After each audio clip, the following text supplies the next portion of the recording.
بسم اللہ الرحمن الرحیم۔ فیکٹری سٹی کے معزز ناظرین کو السلام علیکم۔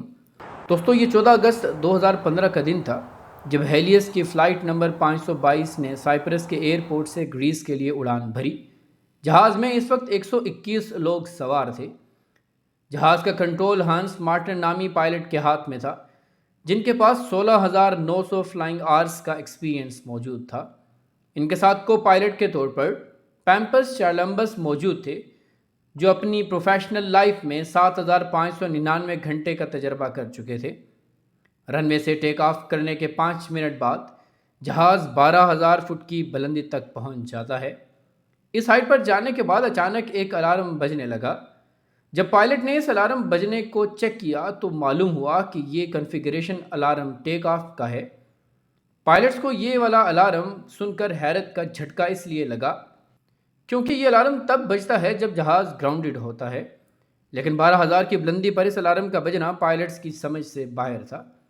انہوں نے فوری طور پر ایئر ٹریفک کنٹرولر سے رابطہ کیا۔ وہاں ابھی رابطہ کر ہی رہے تھے کہ اسی دوران بہت سارے الارم ایک ساتھ بجنے لگے، اور یہ الارم اتنی شدت کے ساتھ بج رہے تھے کہ ATC تک پائلٹ کی آواز ہی نہیں پہنچ پا رہی تھی۔ اس کے ساتھ ہی مصیبت اس وقت کئی گنا بڑھ گئی جب پلین کا ماسٹر کاشن الارم بجنے لگا، جس کا مطلب یہ تھا کہ جہاز کے بہت سارے سسٹم ایک ساتھ اوور ہیٹ ہو گئے ہیں۔ پائلٹس تو پریشان تھے ہی، ساتھ ہی پیسنجرز میں بھی افراتفری پھیل گئی، اور اسی دوران سب کو سانس لینے میں خاصی مشکل پیش آنے لگی۔ کریو ممبرز اگرچہ انہیں پرسکون رکھنے کی کوشش کر رہے تھے، لیکن تمام تر کوششیں ناکام ثابت ہو رہی تھیں۔ فلائٹ کیبن میں آکسیجن لیول کم ہو جانے پر مسافروں کے سامنے آکسیجن ماسک آٹومیٹکلی لٹکنے لگے ہیں۔ جس وقت جہاز 18,000 فٹ کی بلندی پر اڑ رہا تھا، اس وقت پائلٹ ATC کو مسلسل اپنا پیغام بتانے کی کوشش کر رہا تھا، مگر ان کا رابطہ صحیح سے نہیں ہو پا رہا تھا، اور چند ہی لمحوں بعد پلین کا رابطہ ATC سے مکمل طور پر ختم ہو جاتا ہے۔ اس کے بعد کنٹرول ٹاور والے فلائٹ سے کانٹیکٹ بحال کرنے کی کوشش تو کرتے ہیں، مگر انہیں اس فلائٹ کا کوئی سراغ نہیں مل رہا تھا۔ دوسری جانب جہاز اوپر کی طرف اڑتا جا رہا تھا۔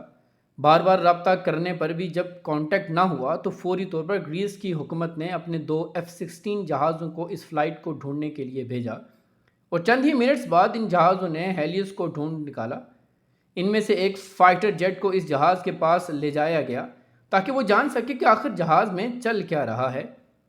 اس کو جہاز میں بیٹھا ہر آدمی سر جھکائے بے سد پڑا ہوا نظر آ رہا تھا۔ پائلٹ کی حیرت کی انتہا نہ رہی جب اس نے دیکھا کہ پلین میں بیٹھے ہوئے کسی انسان نے بھی دونوں طرف اڑتے جہازوں کو دیکھ کر بھی کوئی حرکت نہ کی۔ پھر اچانک انہیں ایک آدمی دکھا جو ایک جگہ سے اٹھ کر دوسری جگہ جا رہا تھا۔ فائٹر جیٹ کے پائلٹ نے جب اسے ہاتھ سے اشارہ کیا تو اسے محسوس ہوا کہ وہ بھی اسے کچھ بتانا چاہ رہا ہے۔ اسی دوران جہاز کے انجن نے کام کرنا چھوڑ دیا اور گر کر کریش ہو جاتا ہے، اور 121 لوگ مارے جاتے ہیں۔ اور ریسکیو آپریشن کے بعد جب ڈیڈ باڈیز کا پوسٹ مارٹم کیا گیا تو ہولناک انکشافات سامنے آئے کہ جہاز کے سارے لوگ جہاز کے کریش ہونے سے پہلے ہی مر چکے تھے۔ وہاں ایک سوال اٹھا کہ اگر سب پہلے ہی مر چکے تھے تو 2 گھنٹے تک جہاز کا چارج کس کے پاس تھا؟ پھر وہ شخص جو فائٹر جیٹس کو نظر آیا تھا وہ کون تھا؟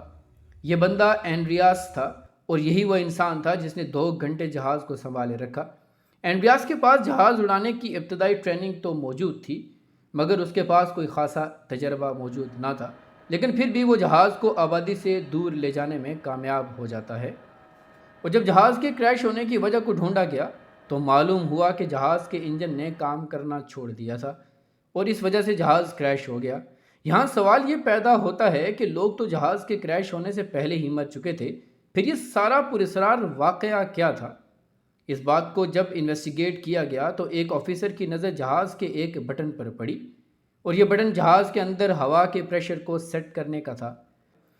جہاز کا انجن جب کام کر رہا ہوتا ہے تو وہ باہر سے ہوا سک کر کے جہاز کے اندر بھی بھیجتا ہے، اور یہ بٹن اس ہوا کو مینٹین رکھتا ہے۔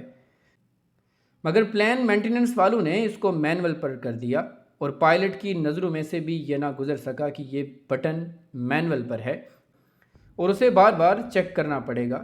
یہی وجہ تھی کہ جہاز میں آکسیجن کا لیول گرنے لگا، اور اسی وجہ سے الارم بجنا شروع ہو گئے، مگر کسی بھی پائلٹ کی نظر اس بٹن کی طرف نہیں پڑی۔ اور آکسیجن ماسک صرف 12 منٹ تک کام کر سکتے تھے۔ یہی وجہ تھی کہ سارے پیسنجر آہستہ آہستہ بے ہوش ہونے شروع ہو گئے اور جلد ہی موت کے منہ میں جانے لگے۔ ان سب میں صرف ایک بچا جو 2 گھنٹے تک اس جہاز کو سنبھالتا رہا۔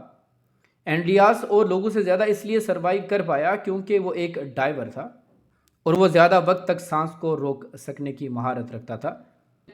وہ کچھ وقت تک پلین سنبھالتا رہا مگر زیادہ وقت نہ سنبھال سکا اور بالآخر پلین کریش ہو جاتا ہے۔ کافی عرصے کے بعد معلوم پڑا کہ اتنے سارے لوگ صرف اس لاپرواہی کی وجہ سے موت کے منہ میں چلے گئے۔ کبھی کبھی انسان کی چھوٹی سی لاپرواہی کسی بڑے نقصان کا سبب بن جاتی ہے۔ وجہ کچھ بھی ہو، آخر میں آپ کو اس سوال کے ساتھ چھوڑے جا رہے ہیں کہ آپ کے نزدیک اس جہاز کی تباہی کا سبب کون ہے؟ جہاز مینٹیننس والے جو بٹن اس کی اصلی جگہ پر رکھنا بھول گئے، یا کریو کیبن میں موجود پائلٹ جنہوں نے صحیح طرح سے معائنہ ہی نہ کیا اور فلائٹ بھر لی، یا پھر 121 افراد کا نصیب ہی ایسا تھا؟ اپنی رائے سے ہمیں آگاہ ضرور کیجیے گا۔ امید ہے کہ ہماری آج کی یہ ویڈیو آپ کو ضرور پسند آئی ہوگی۔ ویڈیو پسند آنے کی صورت میں لائک، شیئر اور کمنٹ کر کے اپنی آراء سے ہمیں ضرور آگاہ کیجیے گا۔ ملتے ہیں اگلی ویڈیو میں کسی نئے ٹاپک کے ساتھ، تب تک اپنا اور اپنے سے منسلک تمام لوگوں کا خیال رکھیے گا۔ فی امان اللہ۔